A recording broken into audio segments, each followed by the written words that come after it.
Let's shift our focus now to the fight against crime and mothers in Westbury in Johannesburg who have lost their sons to gun violence and gang-related killings say they feel the justice system has abandoned them and they are living in fear.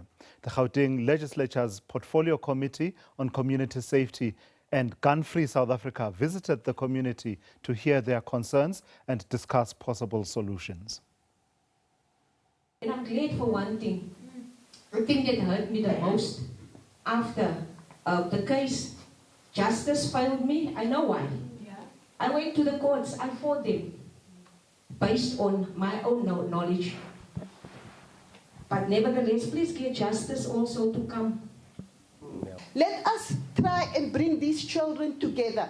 Let's find a system within the schooling system to say when a child is disruptive or they expel that child, you're sending that child to the dogs. You're sending that child to the dogs. That child has got no inspiration. He's aspiring. There are many women that are hurting, that have lost children. And because they are hurting, they don't know how to release it. Years ago, when Thabo Mbeki was in power, he called 20 of us in the community and he asked us, would you like to go and do counseling? All right, let's continue with that story. Joining us to discuss that effort to tackle gun violence and improve community safety is Dr. Bandile Masuku. He is the chairperson of the Portfolio Committee on Community Safety in the Gauteng Legislature. Good evening to you, Doc, and thank you for your time. So you tell us why you went to Westbury and this partnership with Gun-Free South Africa as well as other community organizations around this issue. I think Westbury has been on the headlines for some time now.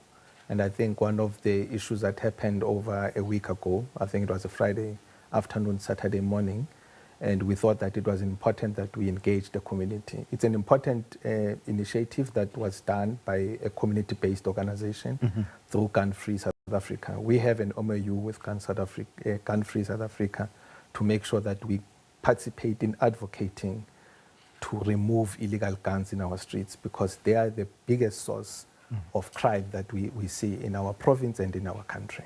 I imagine that each community has got its own, intricacies of how guns firstly enter the community and then circulate within the community and what militates for policing successes as well as failures as far as guns and gun-related crime is concerned. Having heard directly from residents of Westbury, what's that ecosystem like? The ecosystem is very complex, because it also involves, some traders from outside. If you remember, there was a story of guns that were transported from Namibia, Windhoek, that they were arrested and got caught around, Krugersdorp.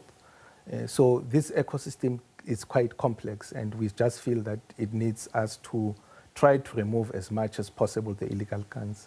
And part of it is just to increase our monitoring on the guns that are confiscated and the guns that are distracted. And part of it is also to monitor the crimes themselves. When we receive crime stats, we don't only receive crime stats as they are. There's a part, an element, a layer of the stats that speaks to the crimes that are committed through the utilization of guns, and particularly illegal guns. What's the trust index like between the community and police? That's an obvious. We all know that it's at its lowest, and I think part of this engagement that we had this afternoon is part and parcel of building back the trust. And it's important that we also relay the message to the public, that not all cops are bad cops, and I think there's dozens and thousands of them who are there, who work quite dedicated, who sacrifice their lives, who lose their lives in protecting the citizens. So we don't need to brush everyone with the same brush. And we're hoping that with the Madlanga outcomes and what we see in Madlanga, it will also going to deter those bad cops who are still in the system. And I imagine that you heard the interlinkages between the spread of guns in the community with the drugs trade as well as gangsterism. Yeah, there is. There is, like you can take even taxi violence on its own. It has that part of it that has got guns, illegal guns in the main, and with drugs it's also the same. And what is also peculiar that we have also noted, over time, is also the utilization of underage children, to become shooters, to become carriers, and to become hitmen, because somehow there's a belief that because they're underage, they won't be prosecuted harshly.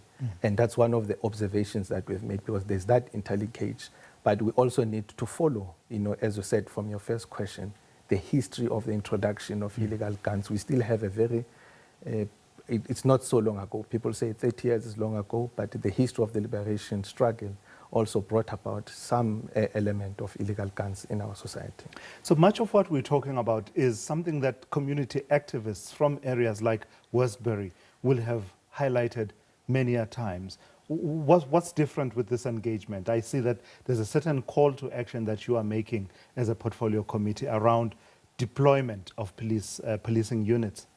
Yeah, I think one of the important outcomes from this engagement is that we also need to impress upon the SAPS to restructure the anti-gun unit, the anti-gang unit, because one of it is that the anti-gang unit, seemingly it has got only one element and one dimension on its own of just policing, but we think that it has to broaden up so that it caters for all the other issues that we raised, follow up on people or victims that have been affected by killings or murder, giving them updates, so that it doesn't just become a policing aspect only of the gang, anti-gang unit, but it also becomes holistically to even coming to a point of convictions.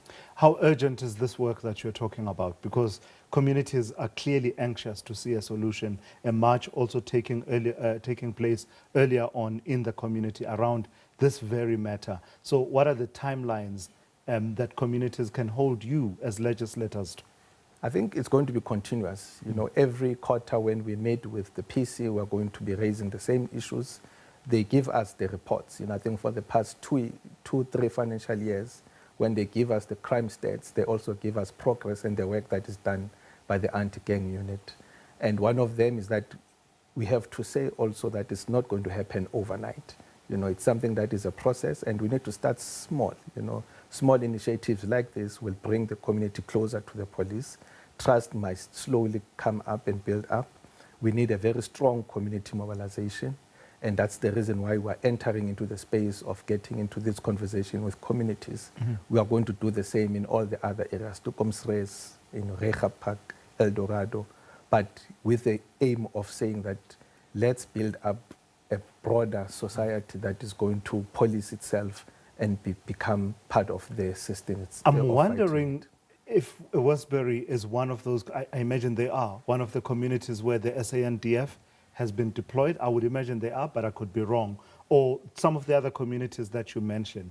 What's your sense, what's your candid assessment of how effective that endeavor has been in these communities? From a word go, we welcomed the deployment of the SANDF, but we also knew that they are not going to be part of the day-to-day policing of the streets, because they are a unit that is there that is supposed to support operations. Part of the operations that maybe they need to be considered, which borders on somehow dealing with the liberties that people enjoy. One of the things that can make their deployment more effective could be, curfews in those areas, by certain time that there shouldn't be anyone on the street. And secondly is the issue of the stop and search. That is important, that it needs to be done. Currently our roadblock system, it's only asking for licenses. Doesn't really go you really to are the on precarious constitutional grounds. Yeah, so that's why it's not going to be an easy thing. But though you can see from the communities the demand of the agency of that something drastic needs to happen. But we need to balance, the intervention. All right, Dr. Bandile Masuku, thank you for coming through. He is the chairperson of the Portfolio Committee on Community Safety in the Gauteng Provincial Legislature.